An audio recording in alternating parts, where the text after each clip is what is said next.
कल एक सभा हुई थी दिल्ली में और ये घोषणा पत्र देश के सामने रखा गया। इसे हमने न्याय पत्र का नाम दिया है ताकि ये स्पष्ट हो कि ये एक सिर्फ घोषणाओं की एक सूची नहीं है जिन्हें हम चुनाव के बाद भूल जाएंगे। ये एक संघर्ष की आवाज है, इस देश की आवाज है जो आज न्याय मांग रही है। और इसका मतलब क्या है? देखिए, आज की परिस्थितियां क्या है आप मुझसे अच्छी तरह जानते हैं। बेरोजगारी चरम पे है। 45 सालों में इतनी बेरोजगारी नहीं रही जितनी आज है। आपने 10 सालों से मोदी जी की सरकार देखी, भाजपा की सरकार देखी, और अगर आप एक दूसरे से पूछते हैं, अड़ोस पड़ोस के घरों में जाते हैं, अपने घरों में खुद झांक के देखते हैं, तो क्या पता चलता है क्या किया इन्होंने बेरोजगारी को हटाने के लिए? बड़े बड़े वादे किए थे, बड़ी बड़ी घोषणाएं की थी, एक भी पूरा नहीं किया। आज बेरोजगारी बहुत ज्यादा है और इन्होंने क्या किया? अग्निवीर जैसी स्कीम लाई जिससे वो बच्चे, वो नौजवान जो मेहनत करके रोज रोज वर्जिश करके टेस्ट लेते हैं सेना में जाने के लिए, उनकी आशाएं टूट गई। पेपर लीक हो रहे हैं हर प्रदेश में। जहां देखिए नौजवान मुश्किल से पढ़ाई कर रहा है, माता पिता कमाकर उसको मुश्किल से लोन लेके कैसे भी उसकी पढ़ाई करा रहे हैं, उसके ट्यूशन करा रहे हैं। पेपर लीक हो जाता है, नौकरी नहीं मिलती। ये परिस्थितियां हैं आज। महंगाई की ये परिस्थिति है कि ठीक है, चुनाव आने लगा तो 2 महीने पहले इन्होंने गैस सिलेंडर का दाम कम कर लिया, लेकिन इतने सालों से क्या दाम था? इतने सालों से आप क्या देख रहे हैं? आपका अनुभव क्या है? मेरी बहनें जानती हैं, त्योहार आता है घबराहट होती है कि कैसे खर्चा करेंगे, लिपाई पुताई कैसे कराएंगे, त्योहार के लिए नए कपड़े कैसे खरीदेंगे, दुकान जाएंगे क्या खरीद पाएंगे। ये परिस्थितियां हैं। किसानों की क्या परिस्थिति है? किसान सड़क पर आंदोलन करता है, प्रधानमंत्री जी उनकी सुनवाई ही नहीं करते। जीएसटी से मारा जा रहा है, हर चीज पे जीएसटी लगी जा रही है। पेट्रोल डीजल के दाम आसमान छू रहे हैं और किसान अपनी मेहनत से अपने बच्चों को पढ़ाता है, लिखाता है, कोशिश करता है, पूरी अपना पसीना बहाता है, अपने बेटे को सेना में भेजना चाहता है। वहां पे भी रुकावट, कमाई में भी रुकावट, महंगाई बढ़ती जा रही है, बेरोजगारी बढ़ती जा रही है। और एक अनोखी बात है, आपने देखा होगा पिछले 5 सालों में क्या इन चीजों की, ये जो परिस्थितियां हैं आपके, ये जो संघर्ष हैं, क्या इनके बारे में आपको टीवी पे कुछ दिखता है? क्या मीडिया में दिखता है? क्या अखबारों में पढ़ने को मिलता है कि भाजपा की सरकार आते ही राजस्थान में चिरंजीवी स्कीम बंद हो गई, कि 25 लाख की आपको बीमा मिल रही थी स्वास्थ्य के लिए, कांग्रेस पार्टी दे रही थी, और आज 5 लाख हो गया है? क्या ये चीजें आपको पढ़ने को मिलती हैं? क्या इसके बारे में आपको जानकारी मिलती है? तो परिस्थितियां इतनी खराब हैं देश में, जो गरीब है उसके लिए कोई सुनवाई नहीं है, उसके लिए कोई आगे का रास्ता ही नहीं है। बड़े बड़े उद्योगपति हैं, आपने खुद देखा किस तरह से महलों में रह रहे हैं, उनकी शादियां किस तरह से होती हैं, और देश की जितनी भी संपत्ति है उनको सौंपी जाती है।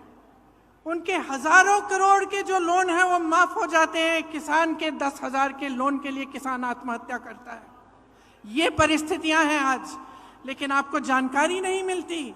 आप टीवी देखते हैं तो अच्छी अच्छी चीजें दिखती हैं, सिर्फ होर्डिंग देखते हैं तो बड़ी बड़ी अच्छी अच्छी चीजें दिखती हैं, क्योंकि सबसे भीषण जो प्रहार है आज वो आपकी जागरूकता पर हो रहा है, जनता की जागरूकता पर हो रहा है आक्रमण। चाहे वो मीडिया की तरफ से हो, टीवी की तरफ से हो, भाजपा की पूरी जो मशीनरी है उसकी तरफ से हो, तो जानकारी आपको मिल नहीं रही है सही। जनता सोच रही है कि किसी का तो भला किया होगा, अच्छा अच्छा दिख रहा है इश्तिहार, टीवी पे दिख रहा है सब कुछ, तो किसी का तो भला हुआ होगा। इसीलिए ये सब हो रहा है। लेकिन असलियत क्या है, इसको पहचानने का अब समय आ गया है। आपको सिर्फ ये सुनाई देता है 400 पार, आपको सिर्फ ये सुनाई देता है कि मोदी जी कहाँ भ्रमण कर रहे हैं। कभी आसमान में, हवा में, हवाई जहाज में उड़ रहे हैं, कभी समुंदर के अंदर जाके नीचे, पानी के नीचे हैं। तो यही दिख रहा है आपको, लेकिन आपको ये नहीं दिख रहा कि आज इस देश की असली परिस्थितियां क्या है। ये सिर्फ आपको अपने जीवन में दिख रहा है, अपने अनुभव में दिख रहा है। सिर्फ आपके संघर्ष आप पहचान रहे हैं, इस देश की सरकार इसको पहचान नहीं रहे हैं। आप जानते हैं कि 10 सालों में जहां जहां आपको तकलीफ हुई, वहां कोई आपकी मदद करने के लिए नहीं आया। जितनी भी स्कीमें हैं बड़े बड़े उद्योगपतियों के लिए बनी हैं, ये कहते हैं आपको 5 किलो राशन देंगे, लेकिन आपको रोजगार नहीं देंगे, आपके बच्चों को अपने पैरों पे खड़े होने का मौका नहीं देंगे। तो आपको अब जो समय आ गया है कि आपको जागरूक बनना है, ये आप बहुत अच्छी तरह से समझ लीजिए। जब हम न्याय की बात करते हैं, हम ये कह रहे हैं, ये पहचान कर कह रहे हैं कि आपके जीवन में अन्याय हो रहा है। चाहे वो गरीब हो, उसकी सुनवाई नहीं है, चाहे कमजोर हो, उसकी सुनवाई नहीं है, मजदूर की सुनवाई नहीं है, आज स्त्री की सुनवाई नहीं है, उसकी कहानी कोई नहीं सुनाता।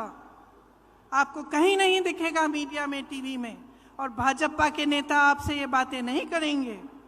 चाहे ड्राइवर हो, ऑटो का ड्राइवर हो, चाहे माली हो, चाहे बढ़ई हो, चाहे हस्तकला में कोई काम कर रहा हो, इनकी कहानियां आप सुनते नहीं हैं। इसीलिए हमने अपने जो न्याय पत्र में लिखा है, वो इन्हीं की कहानियों के तहत, इन्हीं के अनुभव पर लिखा है। आपकी ही आवाज है इस घोषणा पत्र में, इस न्याय पत्र में।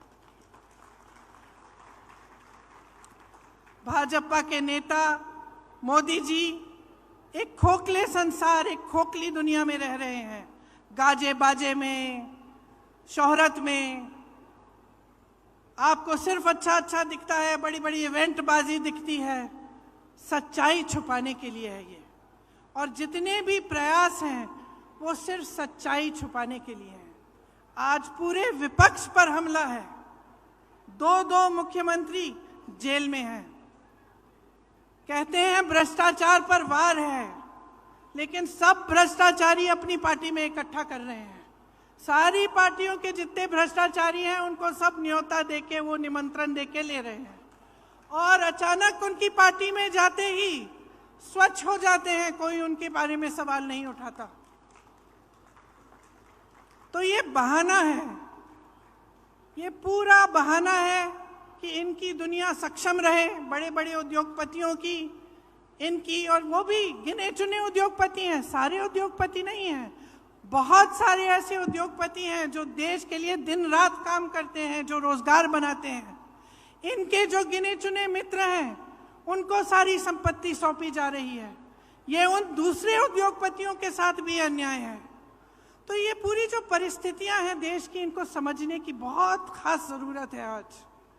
आज जो आप वोट डालने जा रहे हैं, वो वोट इस देश के लोकतंत्र को बचाने के लिए जा रहा है। अब ये बात आपने बहुत सुनी होगी, और कभी कभी आप पूछते भी होंगे कि भाई कैसे हमारा लोकतंत्र असुरक्षित कैसे है। तो ये असुरक्षित इसलिए है क्योंकि जितनी भी ऐसी संस्थानें हैं और जो बड़ी बड़ी इंस्टीट्यूशंस हैं जो लोकतंत्र को बचाने के लिए हैं, उनको कमजोर किया गया है, उनका गलत तरह से इस्तेमाल हो रहा है। आज ये नौबत आ गई है कि जनता को ईवीएम पे भी भरोसा नहीं है। जनता ये भी नहीं जानती कि अगर वोट डालेंगे तो क्या हमारा वोट सही तरह से डलेगा कि नहीं।